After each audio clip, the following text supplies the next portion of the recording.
Hello, friends. This is Doris. Thank you for joining me for another inspirational thought.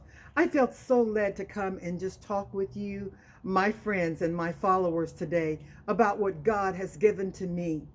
Did you know it's recommended that every home be prepared with an emergency plan should crisis or disaster occur?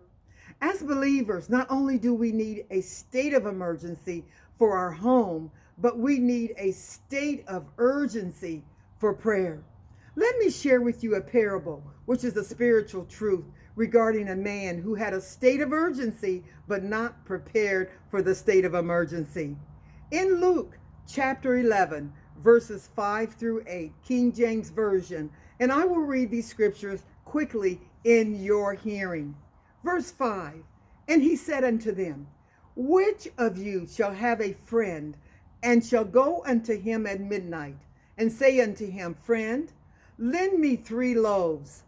Verse 6, for a friend of mine is in his journey, is come to me. Let me pause here. The visit was unexpected. The man that's behind the door did not know what his friend really wanted until he began to tell him. He said, I have nothing to set before him. Notice how this gentleman is unprepared.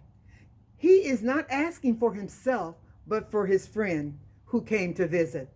Many times we do not pray for ourselves, but the urgency is praying for others. Verse 7, and he from within shall answer and say, trouble me not. In other words, please don't bother me. The door is now shut, and my children are in bed. I cannot rise and give thee. But the friend does not seem to care that he's in bed and continues to knock. To get rid of him, the man in the house has to get up. Verse 8, I say unto you, though he will not rise and give him because he is his friend, yet because of importunity, that means his persistence, his petition, his plea, or even a demand, he will rise and give him as many as needed.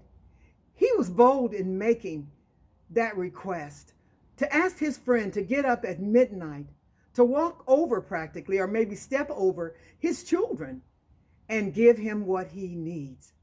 In closing, there is an urgency in our community, in our nation, in our world to pray. Jesus wants us to come to him in boldness and confidence with our needs. We must align our prayer with God's desire for us. Let us give God no rest. Be confident when you ask him according to his will and timing.